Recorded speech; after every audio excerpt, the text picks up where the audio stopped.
Welcome to the PreSales Podcast. It's your host and PreSales Collective General Manager, Chris Mabry. Today, I'm speaking with Evan Powell, co-founder of Reprise. We discuss market trends, where PreSales and solution folks can take advantage of the need and go-to-market today, and he shares his insights from designing enterprise solutions with what they refer to as a demo program. I love talking with Evan because he just gets it. From D&D to his journey in sales, he understands the challenges we face here at PreSales Collective, and he loves the community.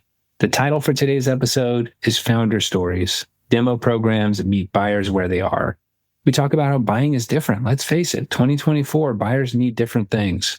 We talk about how selling is a team sport and trends in AI and demo automation as well. There's so many nuggets here. I hope you enjoyed as much as I did. Thank you so much for tuning in. Evan Powell, welcome to the PreSales Podcast.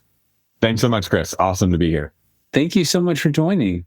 I have a lot to talk to you about today, and I'm super excited to unpack this. But the first question, and it's curiosity for me because I was on your LinkedIn, and I'm interested in this sales of Glee teenage dream with voicing. So before we get into what you do today, Evan Powell, can you tell us about what you did with Glee, or did you sell a song? What is this about? Yeah, it's a really funny story, and it's actually how my sales career started. So in college, I sang in an a cappella group called the Tufts Beelzebubs. They've been around for just over 60 years now. And my start in sales was being the business manager for that group. You know, I negotiated all of our contracts for gigs. We used to do about like 40 to 50 gigs a year. So we'd be traveling all over the country doing this kind of thing. And one day I got a call. I was in class, so I actually didn't take the call, but I took the voicemail later and I go, "Hi, I'm Dante DiLoretto. I'm the executive producer at Glee. I'm looking for someone who's in charge of the Beelzebubs." And what came out of that was we recorded 11 tracks for season 2 of Glee. Folks familiar with the show, there's the Dalton Academy Warblers on season 2. Those are actually all voiced by our collegiate a cappella group. And so did that. And it was that process of like negotiating those contracts and getting that to delivery that made me realize I really enjoyed this and started looking for careers where I could do this kind of thing, preferably not in the music industry, because the music industry is a very interesting place to work. And that was what led to me taking my first sales job. Traced through the various timelines, but yeah, I ended up doing what I'm doing today. What was your first step into tech? Like, that's a very big shift. My first sales job was actually selling plastic to food packaging manufacturers, which is about as interesting as it sounds. I'm a pain to grocery shop with because I know what all this stuff is made out of, and realized I didn't want to do that forever and started looking for opportunities in technology and joined a company that was based out of Boston called Insight Squared as an account executive. I had no idea what I was getting myself into, right? Because I went from a world where I had my potential customer base was like 10 possible factories. Every deal was, well, do we want to actually make the stuff, to like sitting on an inside sales floor with a gong to the left of me, quote over my head, and like, all right, let's go. And that was my, very much dropped into the middle of it in my introduction to sales. Had an awesome ride there. Went from being a rep for a couple of years to managing teams for a little while, and then went back to business school. And I think that was really sort of my springboard to do that, was not just being in software sales, although I will say, like, there was a sales engineer in my business school class as well.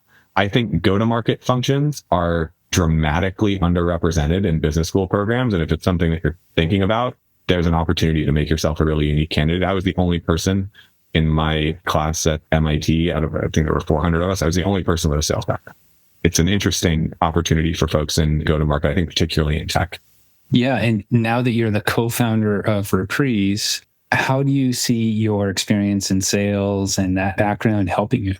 Well, for starters, I've experienced the pain, right? We're a demonstration platform. I remember back when we were first talking about this thing, my co-founder, Brian, kind of came to me and said like, hey, he was leading the engineering team at Catalent in Boston and who led engineering teams before. He said, hey, this has always been a pain for me to create demos. So, it winds up eating into engineering resources. It costs a lot of money. My engineers hate working on it. So like, I want to fix this because like, as an engineer, this is the worst. What do you think from the sales side? Well, I mean, gosh, how many bad demos have we all given, right? Yeah. You've got sort of the litany of like, oh, I froze my screen while the SE was frantically doing something in the background, or, it just did a 404 in front of the CEO and the prospect and we lost the deal, right? And so like, I think when it comes to Reprise, I have this sort of visceral understanding of the pain of this problem. I'd lost deals because of this. And I think unless you've been in a sales or pre-sales role where you have, a variable compensation component and that your income rests on whether or not that demo goes well, it's hard to really truly resonate with that problem. That's the main thing for me, is that like when the idea for Reprise came up, it was obvious to me because of my sales experience that this was something that needed to happen. Yeah, and this goes into, I would say, the arc of kind of how you've designed your platform, which is, you guys call it a demo program. And I want to unpack that term and talk about what a demo program means. But in my experience, demos are not just a pre-sales problem. And I think that's like the root of this, is a lot of us in pre-sales, I was a sales engineer, I was implementation before that, and then leading teams, and I deeply understand the problem. I think that's actually very important, but I also understand that it's a problem for us in pre-sales. It's a problem for product marketers. It's a problem for people in product. If you go to a sales kickoff, who's going to present the new features? It's probably not an SE. It's probably the product owner or the product manager. And so it's actually like the demo problem is much bigger than a pre-sales problem. And I think that the bigger thing is, it's the core of go-to-market organization, is the thing that you're selling. The product that you're selling is at the heart of everything that everyone at the company is doing. And yet, for years and years, the go-to-market organization, whether that's product marketing, whether that's pre-sales, whether that's salespeople, whether that's the customer success team, has had incredibly limited access to be able to show that product in its best light. And that's not necessarily those teams' fault. Software isn't designed to be showed up. It's designed to do the thing that it does. Payroll software is not designed to be a great presentation. It's designed to run payroll. Security software is not designed to be put into a slide. It's designed to keep organizations secure. And what that means is, this thing that is at the heart of everything that every go-to-market role does is not made for them to use, or to use in the way that they need to.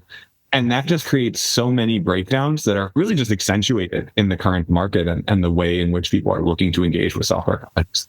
Yeah, that's so well said. And your CEO, Sam, I was speaking to him, he said this really well. He said, like, software is designed to basically run very efficiently and not experience a ton of change. Its job is to be hardened.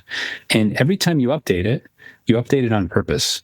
Every time you add something to the code or you make a strategic change, it's on purpose. You typically have like operation windows in which you do it in. You have checks and balances. But a demo platform needs to be changed multiple times a day in very drastic ways. Like, you have to change all the data if it's a healthcare prospect, or if it's a law prospect, or if it's a Fed prospect. It's a totally different environment. That's not what actual products are designed to do. Not only are they not designed to do that, they're not designed to create the outcomes that a go-to-market organization needs. And what I mean by that is, they're not designed to let you run payroll, have it not be real, and not have anybody get paid. And that might be the thing that you need to show on a live demonstration.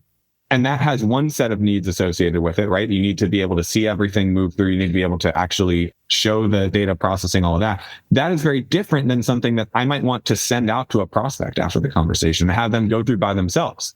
And those two outcomes are dramatically different. And that's why when we start talking about demo programs, or this concept of having something, it's because the product needs to be used in every single stage of your buyer's buying process. They're expecting those product interactions. But the form those product interactions take needs to be different based on where they are and what they're looking to do. And so not only do software products by design not have the flexibility to tell whatever story you want to tell, they also don't have the option of telling it in the way that you want to tell it. Think of it as like, if you're looking to have your arsenal of all your product things, you would want the equivalent of like a book, a movie, a TV show about your product and the different ways to show it. Those all require very different things, but at the core, you just have the one product that you're going to be making those things about. A demo is not a singular concept. I could grab 10 people from the audience and ask them what a demo is, and I will get 10 different answers, guaranteed. And that is partly why when we set out to create Reprise, we were saying, look, there is no single demo solution. There is a program of solutions that will help you get to all of the outcomes that you need to in order to sell in today's market.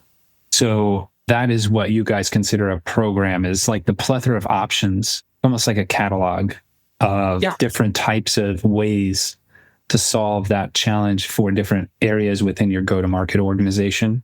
it's your utility belt for whatever you need for that stage of the process with a buyer, right? And so, our customers that have really done this well have a whole library of demos. They've got those demos tagged. So whether it's a sales engineer, a salesperson, a marketer, what have you, they can go in, they can search, they can say, all right, I'm looking for this particular use case, the demo that we do for this particular persona at this particular stage. And they've got a list of available demos for them to show that are specified for that particular part of the buyer's buying process.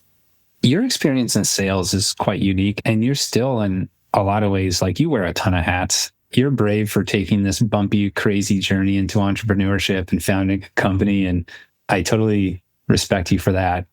What are some of the surprising benefits of having this tool? Now, it's easy for most of my audience to understand what a predictable demo environment can do for them as an SE. Let's say you're a leader and you're like, dang, I keep hearing about tools, but I don't know if I can get budget for this. I don't know if it's actually going to solve any problems for me. What are some of like the unique, surprising things that maybe the community doesn't think of right away?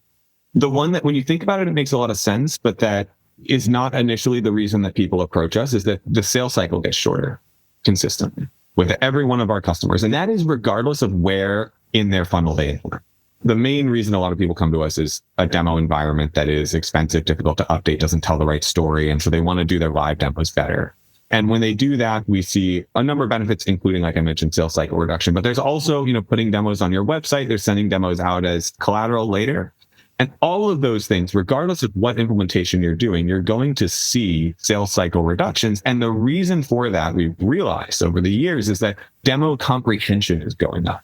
That your buyer's ability to understand what you do and how it benefits them doesn't take as many demos of the same thing, right? And I think every salesperson in SE has had this experience of, especially if you sell a more complex product, thinking like, security type things or anything that's like cutting edge. You have this experience of you give the demo and you say like, all right, so what questions do you have? And they start asking you questions that immediately, they did not understand what you just showed them. Yeah. They're sort of there. They're directionally right. They kind of get that maybe, we do X or Y or Z thing, but they don't understand how we do it at all. And it's going to take 3 or 4 or 5 demos. And part of the reason for that is the traditional demo is I'm going to pull up my demo environment that every other salesperson has been messing around with. You're going to get the same set of data, regardless of how big or small you are, what industry you are. And you as the prospect need to do imagination to understand what it's going to be like to picture yourself in the driver's seat of this car, right? And that work, that cognitive load that we put on our prospects increases the amount of time it takes for them to actually understand what we're trying to convey to them. And when we can break those barriers down and show them what it would be like for them to derive ROI from our product, now we're able to have more informed conversations. And like you said, this happens across the funnel. When you're able to show a demo at the top of the funnel, the conversation when your prospect shows up for the first time is not, what do you do? It's, I saw from taking your product tour that you do, these things.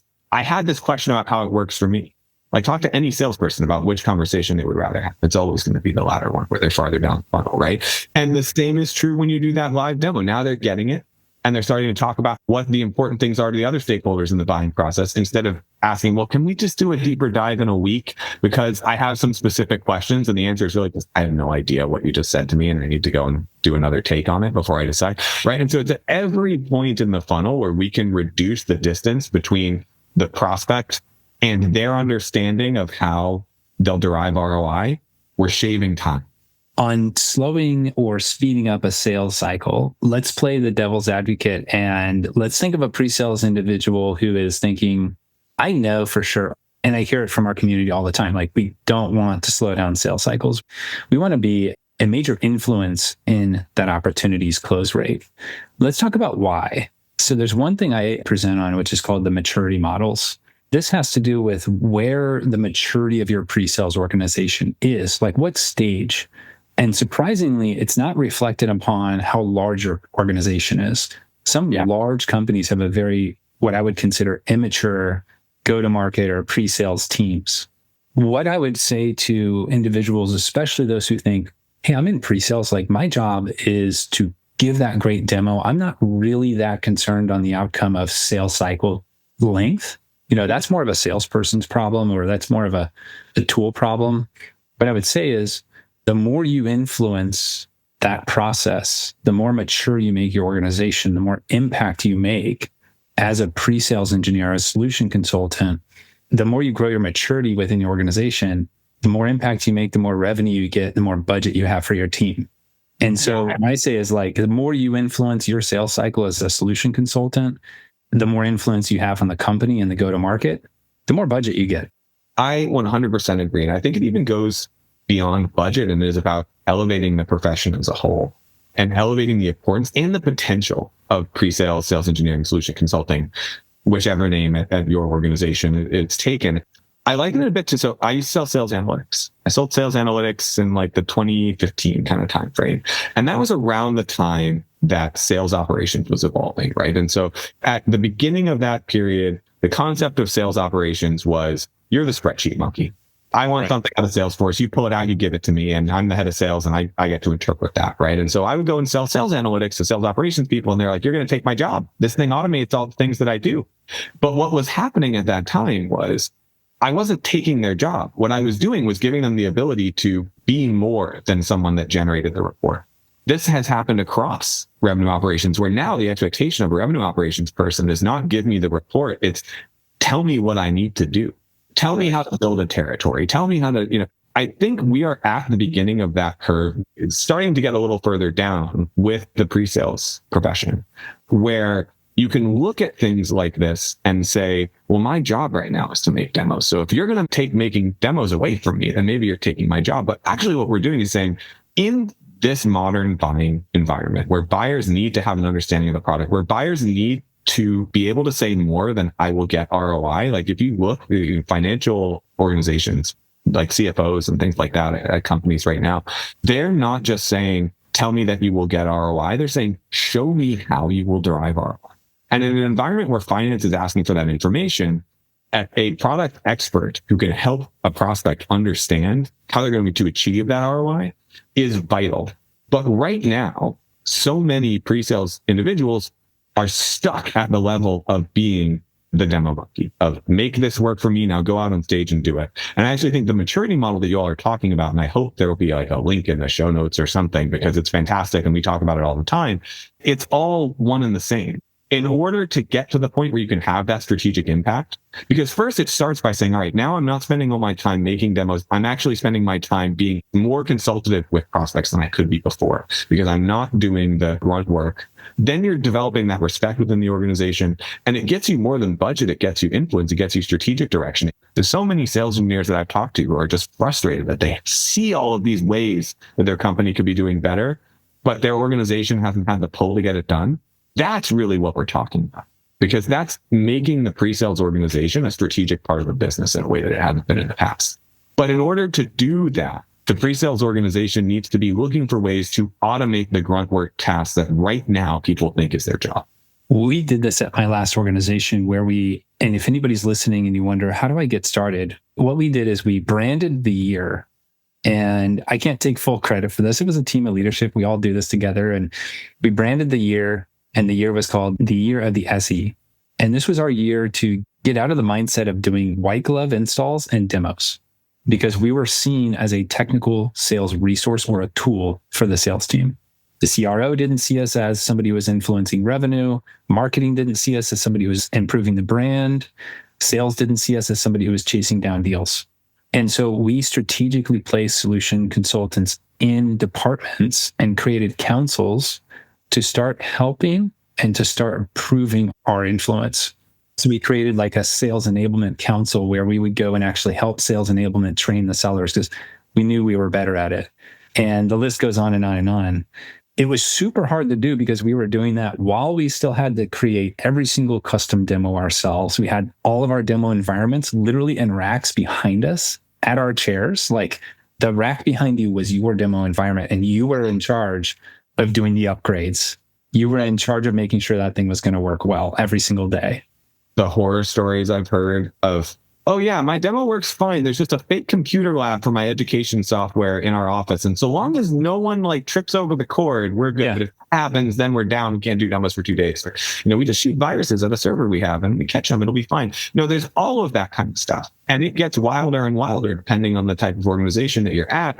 And ultimately, what it comes down to is, are you helping the company get from point A to point B, or are you doing that while also helping decide where point B should be in the first place? And that, I think, is the critical kind of inflection that the pre-sales profession is at right now, of like, can we move down that maturity curve to the point that we're not just the people who were looked to for fix this problem or solve this thing that's difficult, but helping decide what the problems are that we should be solving in the first place. Yeah. Maybe this was just a rise in the last few years. You talk to solution consultants like veterans at hardware companies, Cisco. I'm thinking of industrial companies, businesses that serve large hard construction. They've known this for a long time. Those SEs are out in the field. They have deep relationships with their partners and customers. They have deep relationships with their sellers. But I would say in the last 4 or 5 years, what I've seen is a lot of pre-sales teams just were never designed like that from the ground up. SaaS changed everything.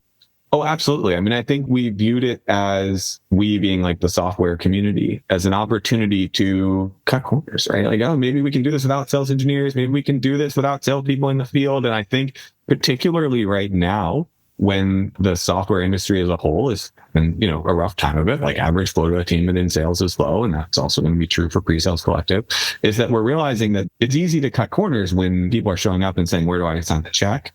It's a lot harder to do that when you're selling in this type of environment. That is leading to, how can we leverage these resources better and turn this group of people into more than just a resource, but into a core part of the business? Going back to part of like, what is one of the surprising benefits of a demo program? I think you've nailed it.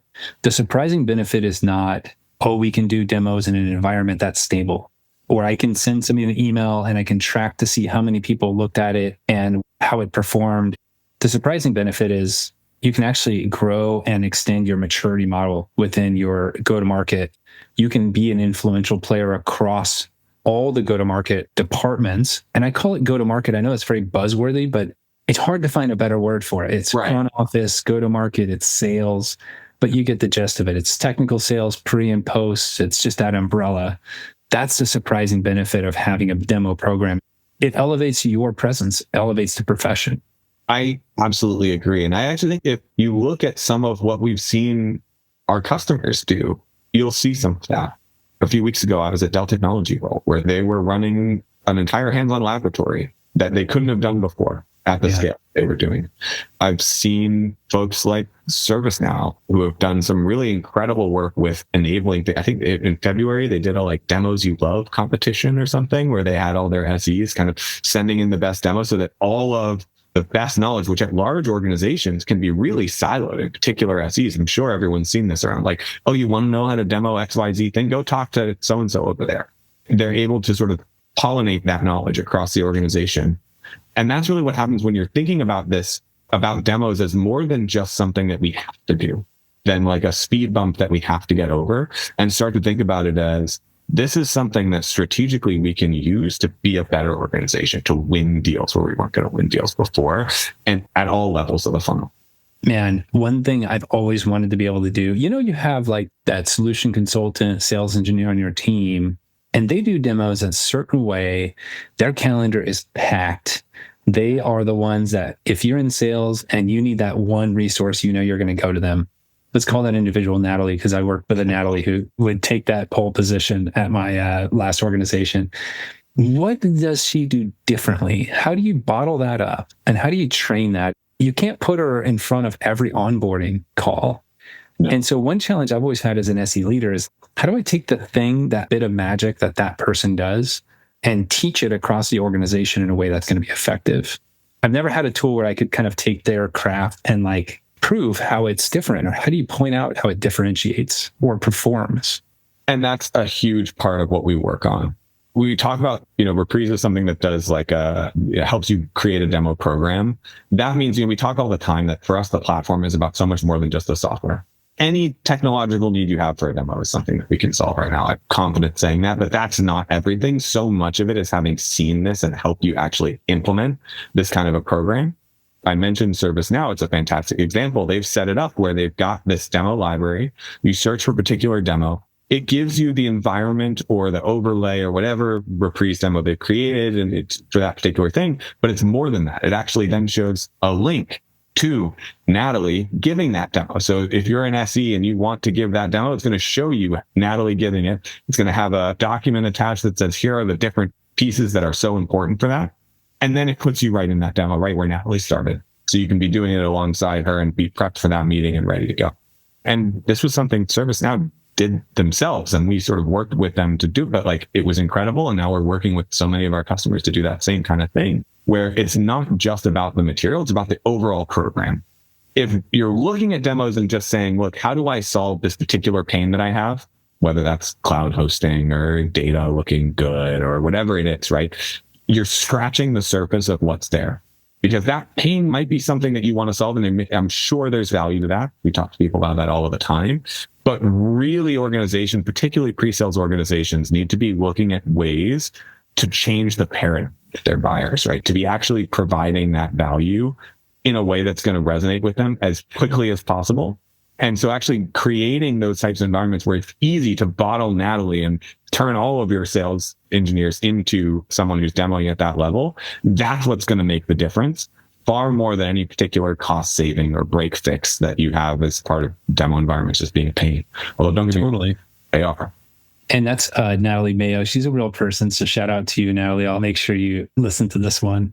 And that was a real problem. We actually scaled our organization. We were like on the road to $1 billion. We were doubling our size every single year. It was one of those great success stories. And we onboarded 25 SEs over the course of like a year and a half.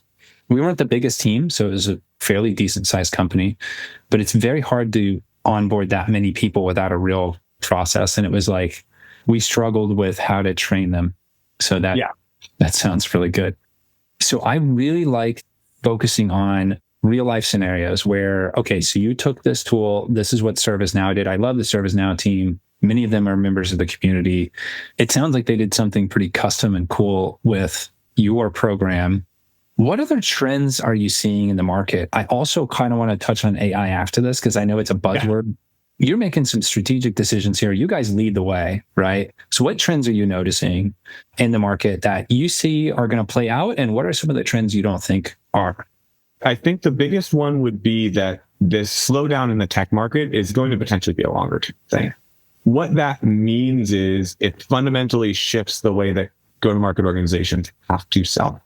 I touched on it a little bit, right? But it means that instead of buyers wanting to come to you and say, all right, I have this problem, make an ROI case for me to fix it. Great. I'm going to go sign something. The hoops that they have to jump through, particularly in the enterprise, which is where we do a lot of our work, but where we also see a lot of our customers focused right now. There are more of them and they're harder to get through now. And it's not just about making a promise that you will have ROI. Your buyers really need to be able to clearly see and articulate internally how they are going to get ROI from the solution. Because at this point, right, the CFOs have just spent the past 18 months churning every SaaS tool that they did not actually get value from. And so now you as a SaaS or software or any kind of technology seller are going to go to that same finance organization and say, I know you just got rid of getting 15 tools that were in your stack, but you should add mine. And they're going to say, look, at some point, someone thought we should add those 15 things that we just got rid of. And then I went in and saw no one was using it, or it didn't actually do what it said it was going to do, or it didn't really work for us. And so I just got rid of all of those. So great, you have an ROI promise. So did all the things I just churned. So explain to me how I'm going to get it. And that, I think, is the thing that if organizations are not focused at that level, and it feels more tactical. Like a lot of what we're told in sales and in pre-sales is we want to keep this high level on strategic business value. And that's all true. But there's this other component now where at even the CFO level, they need to understand if this does what it's supposed to do, you're going to contribute to my strategic goal. Show me how. And I think that's been probably the biggest trend that we've been seeing is that increased scrutiny on every buying process means that you need to be able to communicate how the ROI happens at every level of the business. Do you have any tips on doing that at scale? Like my mind immediately goes to things like case studies. What's interesting that you say that, I focus on the same thing at PreSales Collective, where I try to focus on events where we're solving real problems, because I think people are kind of tired of that theory, that high level stuff. I want to know how somebody solved a problem within an organization. And then I want to take that back and learn a couple things and apply it to mine. So how does somebody get that done?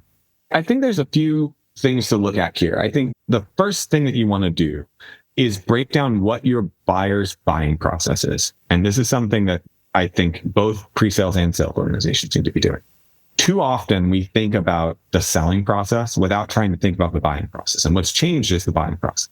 So what are you doing to put that information? You know that they need to understand how they derive ROI. What are you doing to put that information out into the places where they are looking for it?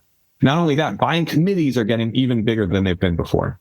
And sales and pre-sales teams will not get to meet everyone on that buying committee. So what are you doing to make sure that whoever you are meeting is armed to sell on your behalf when you're not there? And show them how they are going to deliver the ROI that you are promising. I think if you're starting at looking at each stage, what it's going to take for someone to buy your particular solution, and what it's going to take in this environment for someone to buy your particular solution, and then say, what are the things that we are doing to make that easier?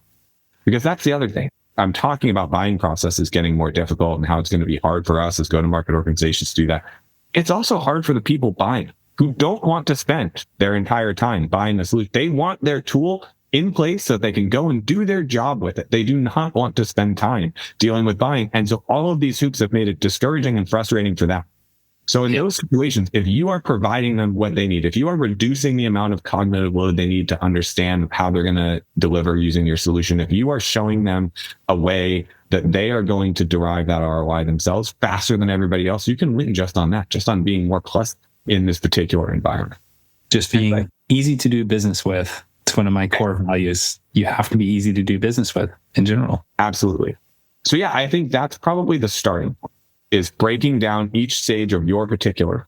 And I think the other piece is truly understanding and having everyone at your organization understand what is the story your ideal customer would tell about how they use your particular solution. We're working with an organization right now on this exact thing. They have a huge array of products, and they want to be able to tell the story of if someone were using us to their full potential, what's the story of that, right? Like the example at Reprise, we did this exercise ourselves, is that our customer's prospect goes to a trade show. They see a demo at our customer's booth that was powered by Reprise, because we have offline demos that work even when the Wi-Fi doesn't. So they see that there. They then go to the customer's website. On the customer's website, they're seeing a walkthrough of their particular value prop. So they can see, oh, this is something that would relate to me. They then go and reach out to a salesperson.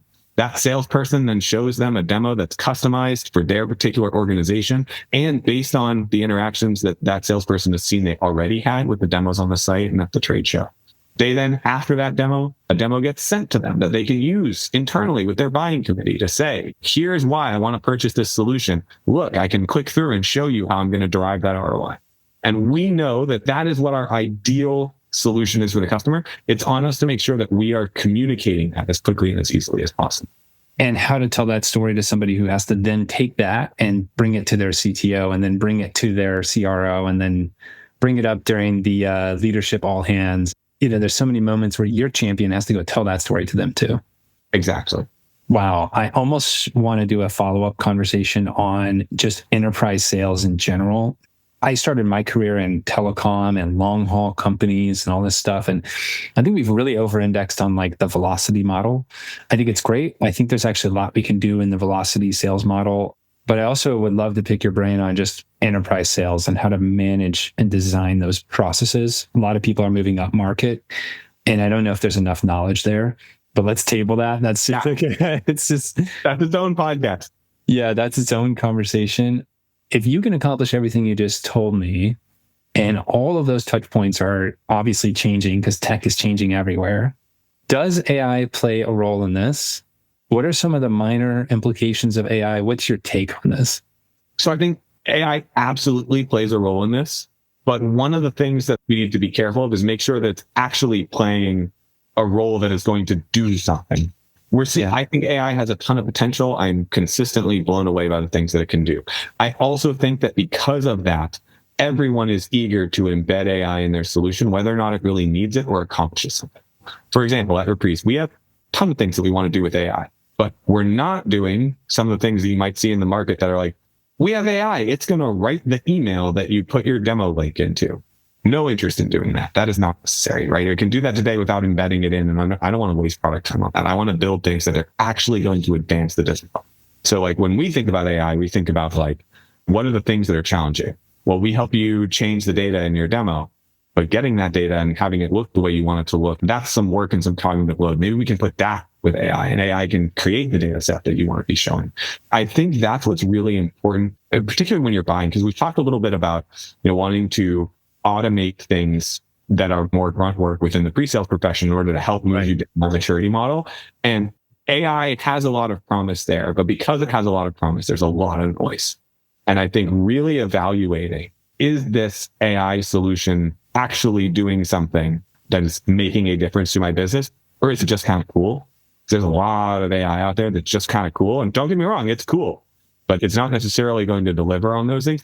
I think that's something that's really important, that anything with this much potential generates a huge amount of noise, And so making sure that we're aligning on one, like all of us as people that are providing solutions to the market, we want to be providing AI solutions that actually do something. I think that's incumbent on us, and it's going to separates the wheat from the chaff and in startups. But then also as buyers, making sure that we're really analyzing, where is AI going to have a real impact versus where it's going to be something that is fun to show people but may not actually generate something. And I think the other piece on AI is making sure that there's actually AI there. Anything with this much potential generates a lot of noise and generates a huge incentive for companies to say that they have AI, whether or not they actually do.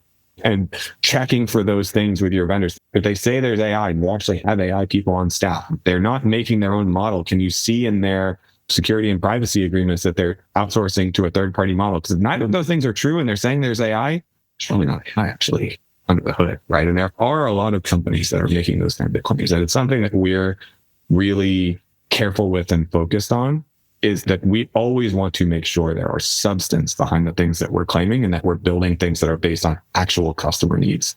That's all well said. Our profession exists because the conversation is important and discovery is important and the human aspect is important.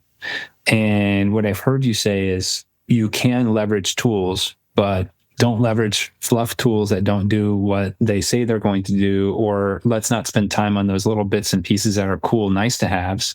We have to empower like the true professionals behind this. Because what you really want to do is give more time to the pre-sales person to make the impact and use the brilliance that they have. And that brilliance isn't creating like data in their demo environment. They could do it, but it's not really going to move the needle for you. Exactly. Like AI is a long way off of automating pre-sales people or salespeople. And I'm sure there are plenty of people in the AI space that will tell me otherwise, but my inbox is full of AI BDRs writing me prospecting emails, and many of them are worse than the emails I would get from someone who had just graduated from college a week ago. And so I think AI is a long way off of automating the entirety of our jobs, but there are opportunities for AI to take things that are kind of point problems that we have and automate them so that we can be doing the more strategic things that only humans can do. And I think that's what we want to look at. I think it's tempting to want to look at AI and say, like, can it take a massive swath of the things that I do off my plate, right? Like, can it tell me the best strategy for this deal? I think we're a long way off of AI actually telling us how to win deals, but I don't think we're very far from, and in many cases are able to get AI to help us do the things that we know are right to make those deals happen faster and easier, and help us do more of that high level decision making that you need humans for. And maybe particularly for your model as well, you guys are enterprise grade tool, enterprise focused customers, and there's really no replacing that team. You have so many moving pieces in that. It's not like a single transaction. Like you said, you won't even have the opportunity to meet the people making the decision, let alone influence them. Absolutely. All right. Well, we got to kind of land this plane, Evan. You came up in the space. You decided to build a company. You decided to run a company. I think outside of work, you're a super interesting guy. What's your advice? I mean, like you said before, we just launched in the H2 of 2024. The buying market's different. Buyers are different. The selling market's different. What's some closing advice? I mean, I think the biggest thing is, I attend a number of your events, which I absolutely love. And I meet a lot of pre-sales professionals and sales engineers. And I think one thing that can happen is you see sort of a downtroddenness sometimes. Like, well, I know all these things, but the company doesn't pay attention. You come at things with an idea and the company doesn't take it, and eventually you get kind of demoralized by that. I think that the macro situation is changing, and the time for the pre-sales profession and sales engineers to have a strategic impact on the organization is now. And so if you are one of those people who has felt, demoralized by this in the past, or felt that, we're sort of a downtrodden group and we make everything run, but no one appreciates us, now is the time that that's going to change. And so move beyond that. Have the opportunity to go and make the impact that you can, and do that in a positive, excited way. And I think you will find so many organizations are desperate for the insight that only pre-sales teams can give them right now. And they may not even know that they've got that wealth of knowledge available. The time for moving up that maturity model is now. And so start looking for ways that you can do that, and don't be discouraged by the way things have been in the past. Thank you so much, Evan. That's fantastic. Let's move to the lightning round. This is just a handful of quick questions, and you may have just answered this, but what are some of your biggest pet peeves in solution engineering demos? You spend a lot of time focused on demos. What's one of your biggest pet peeves? It's fun. I love taking demos with vendors because invariably they will break, which is a fantastic opportunity to say, don't worry about it. That's why we exist as a company. I think the biggest pet peeves for me are when the story behind the demo is not my story. Incredibly frustrating because now the demo is something that I have to sit through so that I can actually have the conversation about what I want. And I think that is probably like number one for me, is that I want the demo to be telling the story about how I would use it. And it doesn't necessarily have to be my company or whatever, but it needs to be resonant with the story that I would be using, versus just sort of, here's an example. That I think is the biggest thing. It's like, we're a 70-person startup. When I get prospecting emails that say to me like, well, we work with AT&T and Microsoft and Dell, so you should work with us. I'm like, those companies are nothing like me. I get annoyed by that, and it's a 2-second email. If I'm annoyed by that on a 45-minute demo, it's the worst. Yeah. What is the number one book you would recommend to friends? So workbook wise, one of the things that I think is important for every sales and pre-sales person to read, it's a book called From Strategy to Sales by Frank Cespedes. I mentioned before that there aren't enough people with go-to-market backgrounds in business school classes. And this is sort of exactly the thing that the author looks at in this book, which is that he's examining cases where companies made strategic decisions without an understanding of what actually happens where the rubber meets the road with sales teams and how that can fail, and then shows examples of how that can be done properly if you actually look at what is happening with customer interactions. And I think it is hugely eye-opening because you see a lot of smart people make a lot of dumb decisions because they just don't have that interaction with the field. And it shows, particularly for folks that want to be moving into executive management, how important it is to never lose that connection between what's happening in a sales call day to day. That's awesome. I'm going to link it in the show notes. It's also super relevant to our conversation today on influence and your closing advice on how this is the time, which I completely agree with you. When you're not busy as the co-founder of Reprise, what do you do? I recently moved to Berkeley, California, and try to get outside and hiking in the hills here. But a hobby that I picked up, and my team makes fun of me for this one, but a hobby I picked up during the pandemic is I have a weekly Dungeons and Dragons game that I play. It's a fun combination of like strategic thinking, plus a little bit of improv acting, plus sort of hanging out with friends. And that's something I started in 2020 and I've been running every Wednesday since. So we're going on 4 years now with this group of folks, and it's been a lot of fun. And it's an awesome environment to go in, and no one cares about what happened at Reprise that day. It's it's about what's going on in the game. Yeah, that's awesome. So there's plenty of listeners that are going to be like, yes, D&D, Yeah. 100%. But I haven't done it myself. I love that stuff though. I love like strategy games. I understand D&D. My brother got on the D&D. Liz Anderson, our L&D director, is in the D&D. Oh, nice. So I think there's something to be said. Most people I know who have ever played it are smart. I think there's something to be said about just the culture of it and the freeness of like designing that game. I'm super intrigued that you can play D&D for like long periods of time. They have people who have games for years, Oh, yeah. Yeah, like I said, my Wednesday group, we're on just over 4 years. So awesome. We've touched on D&D. We've touched on the fact that you sang for Glee. So this next question is, what is something that most people don't know about you? Those two things may have already been covered. Yeah, I think the D&D one is normally what I would answer here. Yeah, I mean, I think you sort of hit on the ones that people don't get. That's fair. Evan, thank you so much for spending your time with me today. Thank you so much for your investment in PreSales Collective and for just showing up in thought leadership. You are definitely somebody I see interacting and being very active. I think you get it. It's so nice and refreshing to work with people who just get it, who understand it, who want to solve the problem. So I just really appreciate you. Tell people what the best way to get a hold of you is. You can find me. I'm on LinkedIn, linkedin.com/reprise or /getreprise for various social medias. And I'm Evan at reprise.com. I'm always happy to take questions, comments, those kinds of things.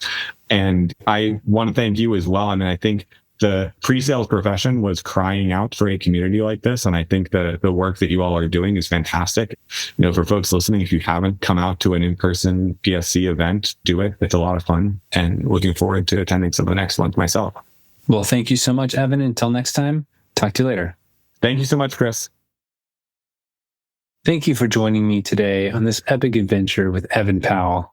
Although I'll never sing in an a cappella group, I can assure you that I'll be going back to Evan to break down their enterprise approach.